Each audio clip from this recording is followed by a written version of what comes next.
Ryan stood at the edge of the In training distant ground where the galaxy, alien elite cadets warriors marched train with for perfect cosmic rhythm and war. glowing When armor Earth's first under a trainee bright red arrives, sky above the aliens cold mock mountains him of by Orden 7.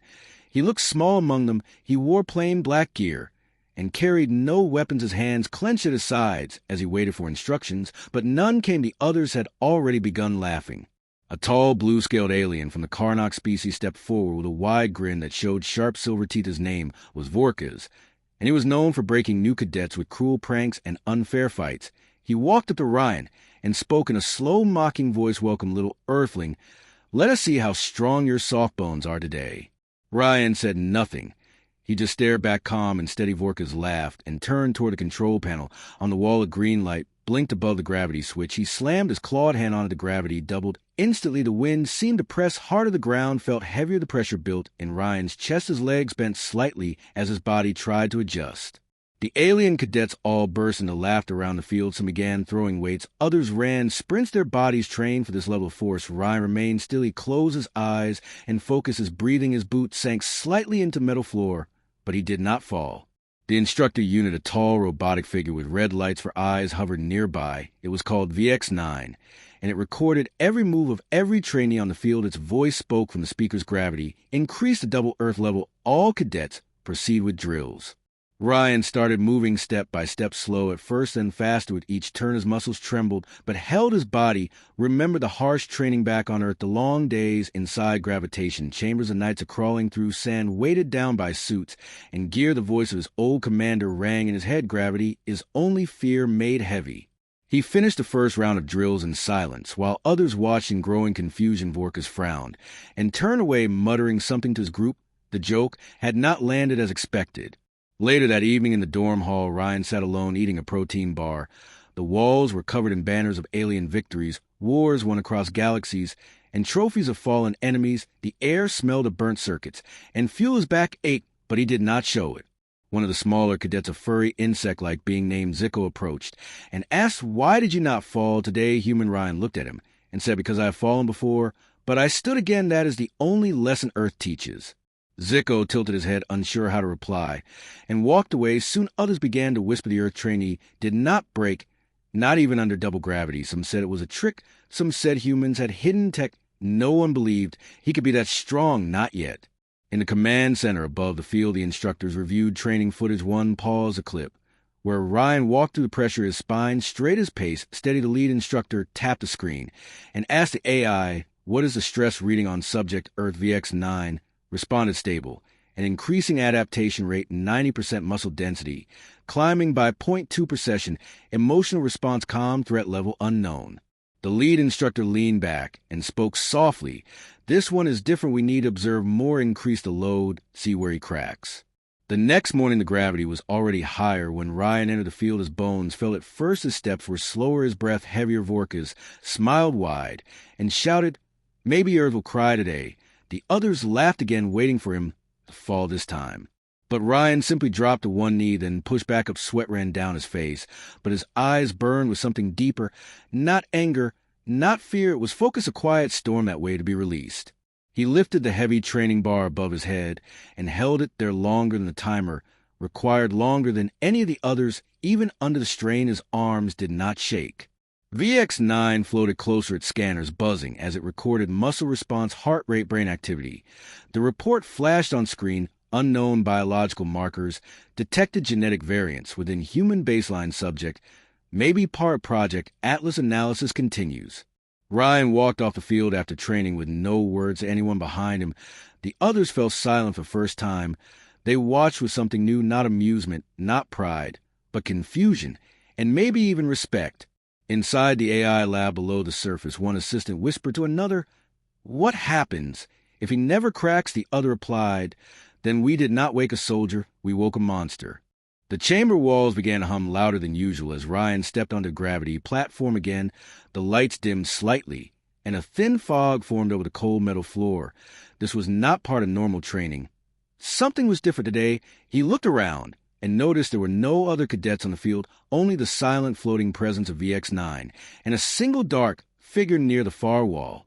A voice spoke through the speakers, cold and precise. "Trainee Earth, you have been selected for the trial chamber. This is an elite test of endurance, strength, and response. Continue. if you accept Ryan said nothing. He simply nodded. The chamber doors locked behind him, and the air grew heavier. Without warning, gravity increased again higher than any previous session. Even the walls seemed to shift under the weight. Ryan dropped to both knees, breathing hard as skin pulled tight over his frame. His heart pounded like thunder in a KVX-9, hovered closer, scanning every breath, every tremor. A new figure entered the room, not Vorka's, but someone larger, darker, covered in armor with red lines glowing down both arms. This was Captain Kroven of the Goric Legion, known across systems for breaking warriors in minutes. He carried a spear of plasma and moved like shadow over water. Kroven circled Ryan, slowly the room silent. Except for the humming pressure around him, his voice deep and rough spoke. I have seen machines crack under this weight. I wonder what sound a human makes when it breaks. Ryan pushed up slowly, his hands shaking, but his legs steady. He stood inch by inch, each second longer than the last. Kroven smiled and struck. Without warning, the spear missed Ryan's shoulder by less than a breath, but the energy burned the floor where it landed. Ryan stepped back, keeping his balance, his arms up in defense, his eyes locked on the Goric captain. You move well under death, Kroven said. Let us see how long that lasts. He attacked again, this time sweeping low, forcing Ryan to jump sideways. Emotion nearly crushed his legs under the weight, but he managed to stay up using the wall as support. VX-9 recorded the event frame by frame, noting every muscle response, every dodge, every heartbeat. The AI's voice whispered through internal comms, unknown tolerance. Level detector recommend increased observation. Ryan lunged forward for the first time, striking Kroven with a shoulder hit that sent a shock through both their bodies. The captain stepped back, surprised not by the power, but by the fact that the human moved at all under this gravity. Outside the chamber, a group of cadets watched through the observation glass, Zico among them, eyes wide at the sight below. None spoke as the battle unfolded beneath the crushing field. Kroven roared and launched a spinning strike that should have ended the fight, but Ryan ducked under the blade, using his momentum to push forward again. He grabbed Kroven's armor and used it to stay upright, turning the force against them. Both fighters crashed to the ground. The gravity groaned, as if the room itself strained to hold them. The two rose slowly, locked in silence, sweat and blood mixing on the metal floor. Kroven raised his hand, signaling the match, and then he looked at Ryan and said, low enough for only him to hear, I have seen monsters made in labs and on battlefields, but I have never seen one born in silence. You have no anger. You have no fear. You only rise. That is what they should fear most. The chamber door unlocked and VX-9 floated between them. Trial. Complete subject. Remains active. Report updating the AI. Noted one final line. Subject. Now classed as high value, unpredictable, do not provoke. As Ryan exited the chamber, the hallway outside was quiet. Every cadet who had once laughed now stepped aside. Zico ran up to him, asking, what did you feel in there? Ryan answered, heavy, but clear like the sky before a storm. In the command center high above the station, the generals of 3 alien factions met to discuss the Earth Trainee. One, so we cannot let him remain. He disrupts balance. Another said he inspires fear, and that is power. Earth must be watched. The third said, or Earth must be ended before he spreads that strength to others. Below in the barracks, Ryan sat alone, cleaning dust from his boots. His fingers moved slowly, but steady, his mind already thinking about the next trial, the next weight, the next storm. He would not stop, not now, not ever. In the far corners of the galaxy, messages began to spread, whispering of the human who stood under death's grip and did not fall. Some called him soldier, some called him ghost, but most now called him one thing, the gravity breaker. The station lights flickered as the alert rang through the halls. Every soldier paused, every AI paused, every creature that heard the sound paused, because it was not just an alert, it was a signal that something had changed. And deep within the training sector, the human trainee stood once again, ready for what came next. His body still marked by bruises from the last trial, but his eyes calm like before a storm. Ryan had not asked for rest, nor had he spoken since the match with Kroven. Instead, he had spent every hour repeating motion after motion, training not to win, but to last. And in that silence, a machine that watched him, VX-9, grew more aware, more curious. And for the first time in his long function, it felt something close to concern. The council above had seen the footage, and while one voice called for his removal, another demanded his study, and a third proposed something worse. All feared what they did not understand, but none understood him, for he had come from a planet that forged strength not from power, but from pain. Now, they set a new trial not in the chamber, but on the ice moon near the edge of the station orbit. The frozen arena was rarely used. It was built for giants and war beasts, not for trainees, and certainly not for humans. But they wanted to see if the whispers were true, if the human could really survive anything. Ryan stood on the surface of the moon, no sound, no heat, no backup.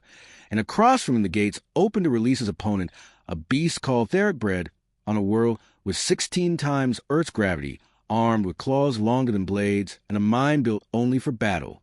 Theric roared, shaking the ground, and charged forward, but Ryan did not run. He stepped aside, letting the beast slide across the ice, then turn and follow behind his hands, bare his face, still calm.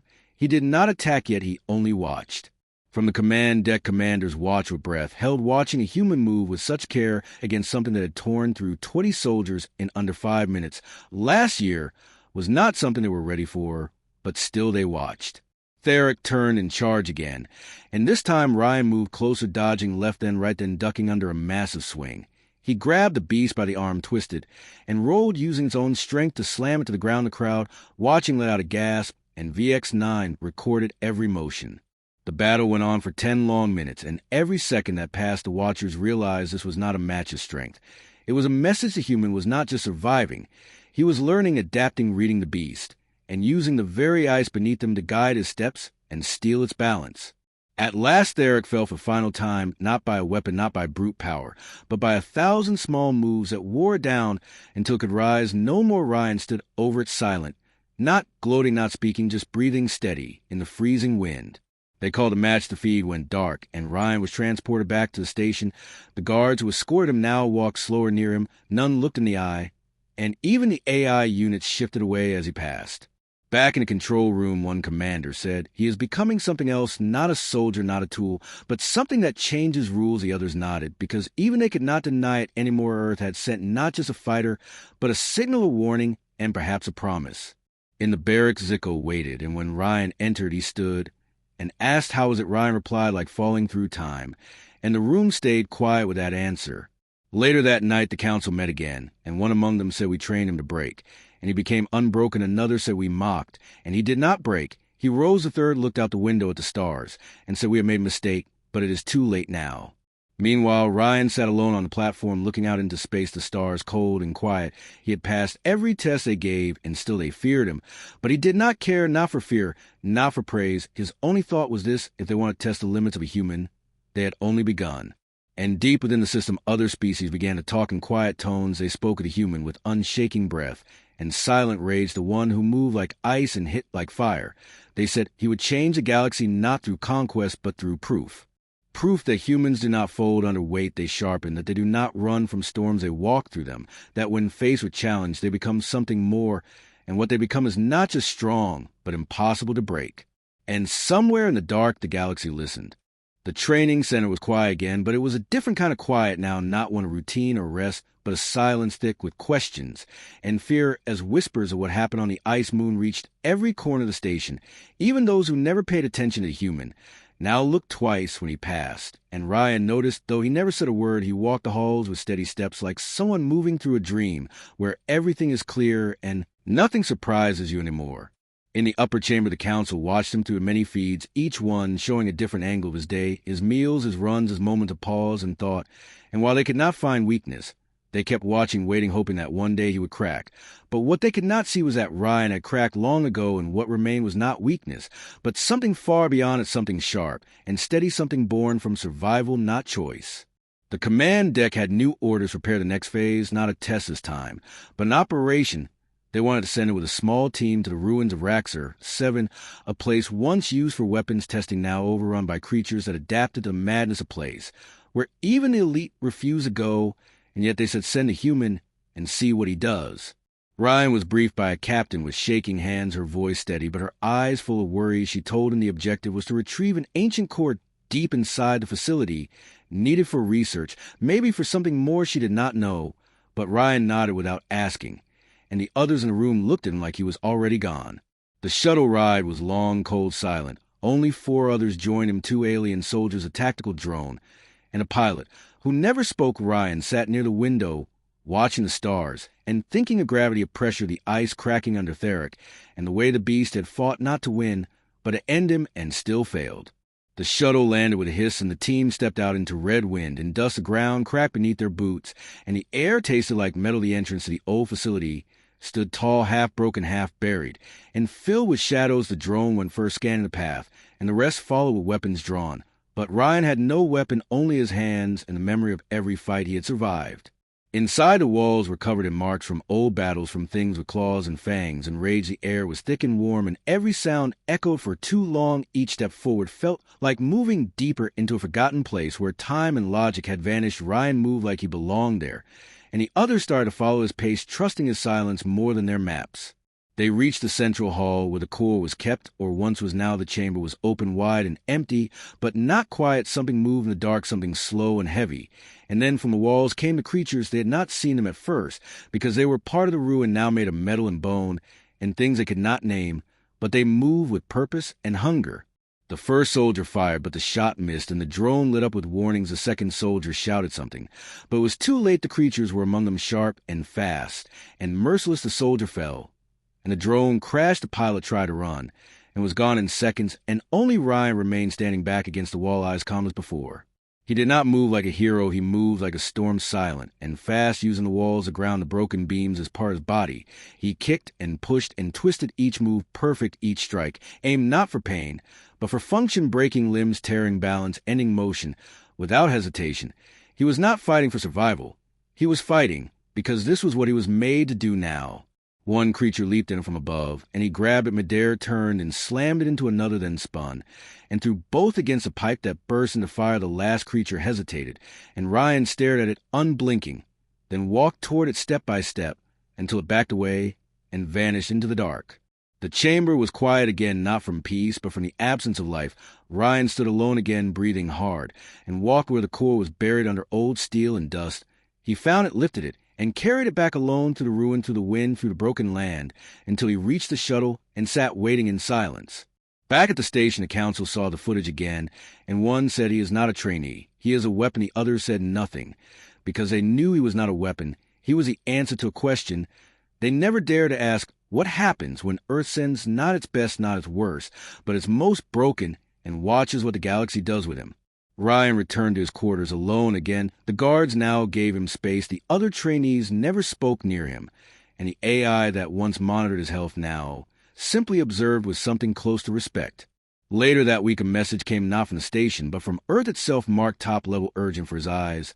Only he read it once and again, and sat still for a long time. The stars outside his window did not move. The station lights flickered once, then held steady, and Ryan stood, packed his gear, and left without a word.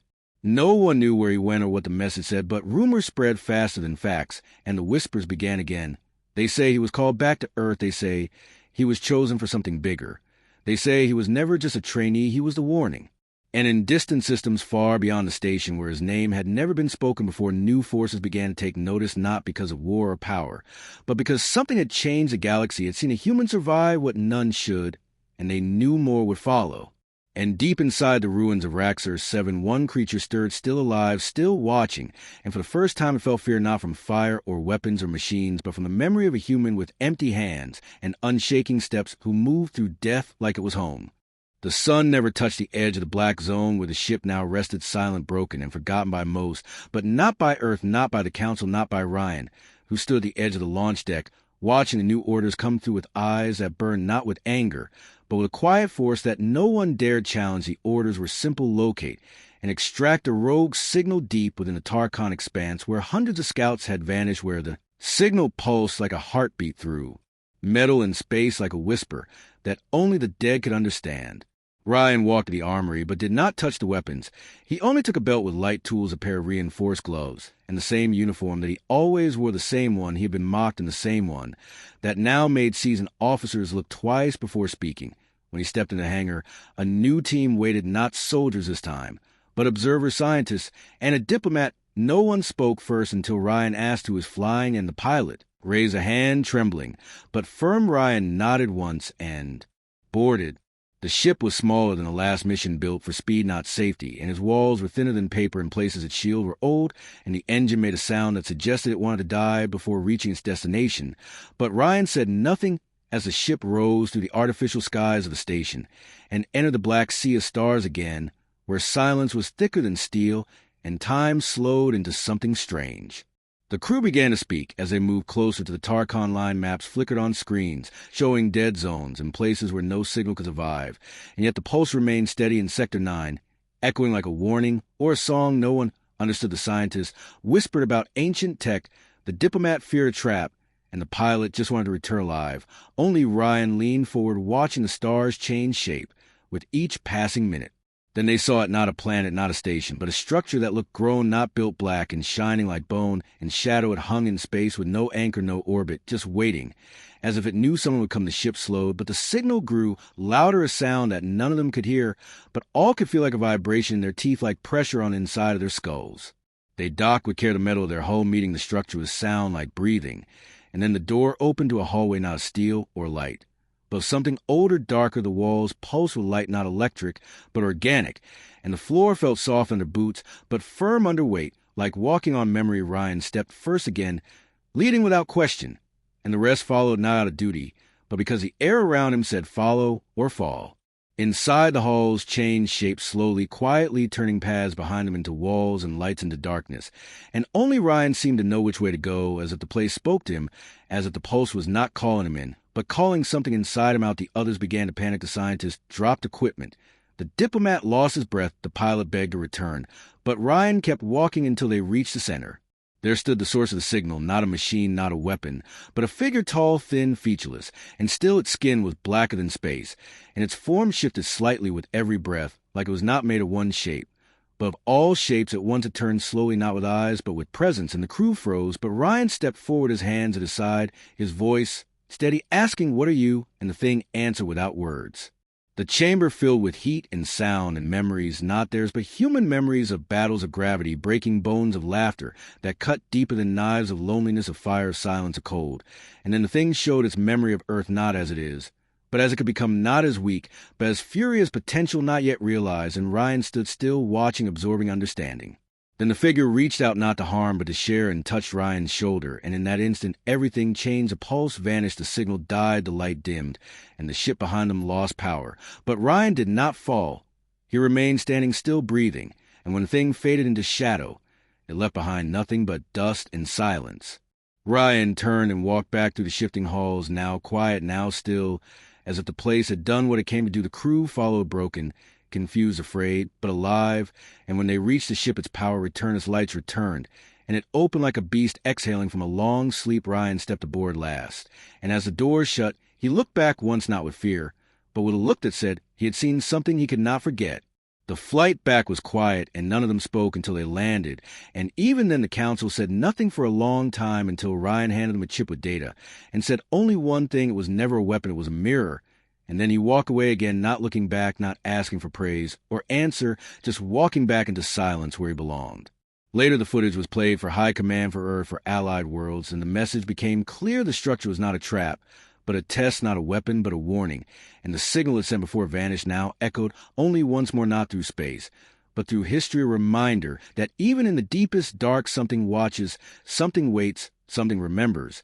And when Earth sends its broken, its mocked, its cast aside, the stars learn not to laugh. And Ryan sat again in his quiet room, eyes closed, breath steady, listening not to orders or voices, but to silence, waiting for what comes next.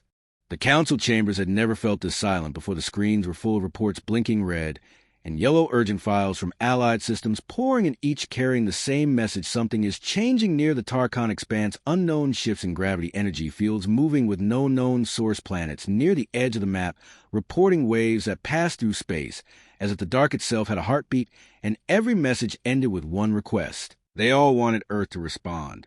Ryan stood before the council again, not because he asked, but because he was called, summoned without warning, brought from the edge of deep rest, where he had stayed since the last mission, since the moment the signal vanished from space.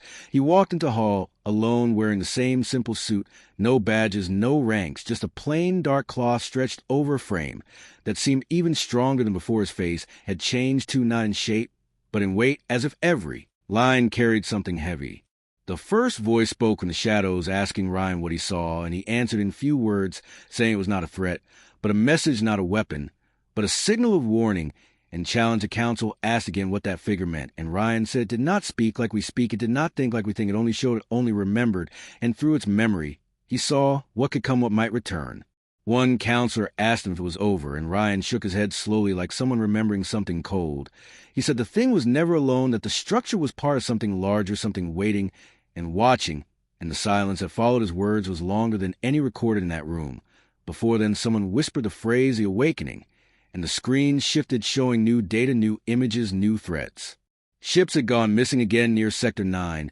Only this time there was no pulse, no signal, no gravity change, just sudden silence, as if they were erased, not destroyed, just unmade from existence, like they had never flown at all. And the fear in the room grew until one member of the old fleet asked a question no one else wanted to speak, what woke up when a mirror was touched, and Ryan looked up and simply said us. The silence broke with orders, voices shouting for analysis, strategy, weapon deployment.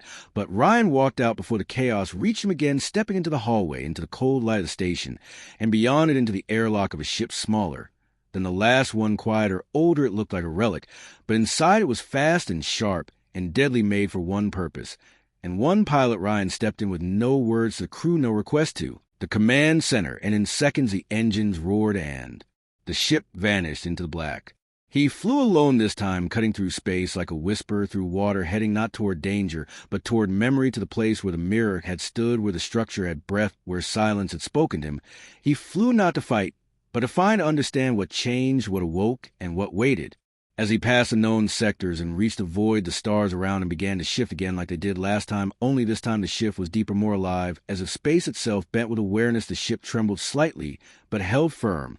And Ryan closed his eyes, listening not with ears, but with something else, something buried deep, something the training never taught.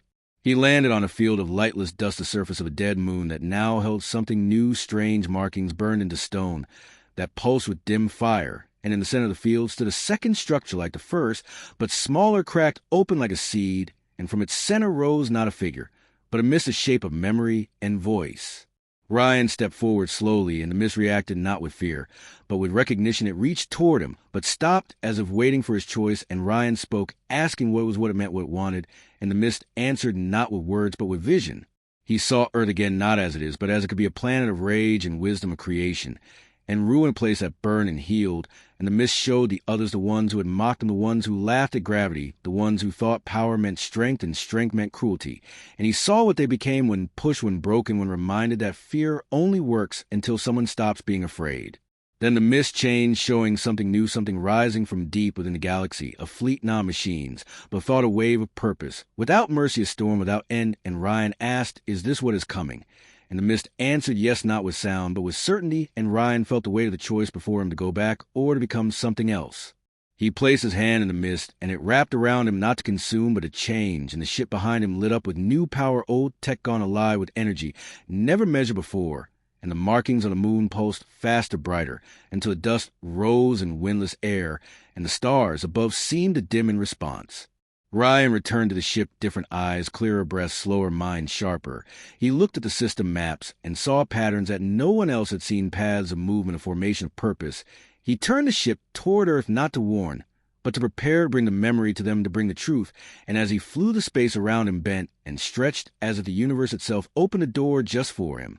Back at Earth, the command center received a signal, one not from a beacon or a machine, but from the stars themselves, a signal that carried no code, only feeling, only promise. And when they saw the ship coming, they knew he had found something again. They knew Ryan had crossed another threshold and brought back not just news, but change.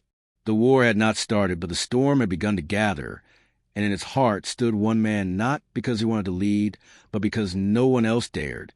Ryan did not speak as the ship returned to Earth space. No words passed his lips, no emotion showed on his face, yet the light behind his eyes burned with purpose. The station orbiting the planet picked up his approach with scanners, screaming at the strange new energy pulsing from his ship commander's scrambled teams. Recalled weapons, warmed, engines spun, but the voice of an old technician cut through the panic, saying, "Stand down, this is him.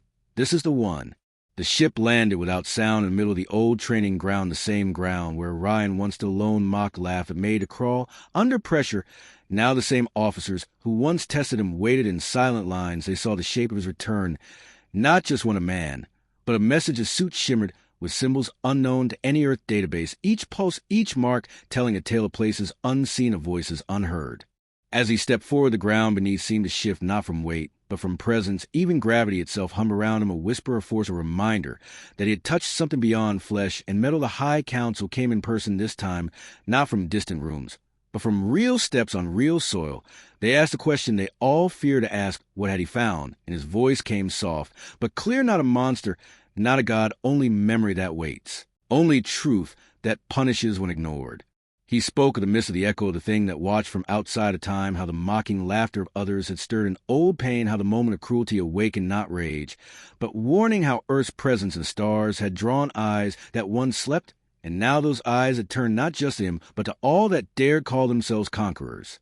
They listened in silence, no interruption, no challenge, for they felt it too now a shadow that grew behind the stars' reports had begun to spread from allied world of systems, going dark of moons, vanishing of fleets, hearing voices before lights died of old enemies, turning away in fear, and always the last message spoke of a shape, a wave, a pattern that moved with the patience of storms. Ryan said they had little time, but enough. He spoke of patterns of symbols of alignment that must be done in places Earth must touch before the shadow reached them. He showed maps that made no sense to others, but drew gasps from an old scholar who said these are places from the first map from the lost chart of the seed stars. The council nodded, and orders were given. Ships left Earth in hours, some flew alone, some in fleets. All moved with silent speed, carrying knowledge, not weapons, carrying signals, not war, began to whisper across the stars, not with threats, but with calls, messages of unity, of warning, of promise, each carrying the same mark. Ryan had brought each carrying a memory that could not be denied. Meanwhile, Ryan returned to the ship, the same one that brought him back, now changed again, its shape shifting subtly, its walls pulsing as if alive, as if breathing. He sat in the pilot chair, but did not touch controls, and the ship rose on its own, heading toward the core, toward the last place the mist had shown him, a place not marked on maps, not held by any race of place, called the Cradle. The journey took moments, yet felt eternal light twisted around the ship, as if guiding its stars blurred and bent, as if stepping aside planets spun slower, as if giving way, and then the ship stopped before a void not empty, but full, not dark, but deep. Ryan stepped out onto a bridge of stone, floating in nothing, yet firm under his feet ahead, stood a figure not made of flesh nor light, but a presence that waited in silence. Ryan walked forward until the figure raised one hand, and then the vision began, not a death, not a doom, but choices past and future, paths taken, and paths ignored. He saw Earth rise and fall again, and again, each time stronger, each time more burdened. He saw races who laughed at gravity become dust. He saw alliances forged in pain and broken in pride, and he saw one truth that echoed through every moment. Power without wisdom becomes hunger, and hunger without restraint becomes ruin. The figure showed one last image, Earth surrounded by stars, each star holding a single word choice. Ryan stepped forward and spoke one word aloud, peace, and the figure nodded and vanished. The bridge faded, the void opened, and Ryan returned to the ship, not alone, but with a signal of light that pulsed with a rhythm of understanding. Back on Earth, that light was received and spread within hours. It touched minds across the system, not with fear, but with clarity. People woke from dreams with purpose. Machines hummed in sync with new code. Children drew symbols they had never seen, and old warriors felt peace in ways they never knew possible. Something had changed, not just around them, but within. The last meeting of the High Council did not begin with speech, but with silence. They waited for Ryan, who did not come yet. They felt his message in the air and the systems and the stars. And when the new commander of Earth forces stepped forward, they knew it was not a fight, but to remember Earth had become more than a planet. It had become a lesson, a mirror, a path. The enemies who once mocked Earth no longer laughed. They watched, they learned, or they fled. And the shadow that had begun to rise now paused, not in fear, but in curiosity. For the first time it saw something it had not seen in eons, not resistance, not fire, but balance. And in that balance, it waited for Earth's next step. Ryan now walked in places no map could hold, not in body, but in memory. His name whispered in winds of dead moons, a story told in the circuits of ancient machines. And when the stars whispered, they spoke of a trainee once mocked, who became more than soldier, more than hero, who became the bridge between fear and hope. In a distant galaxy, elite warriors train for cosmic war. When Earth's first trainee arrives, aliens mock him by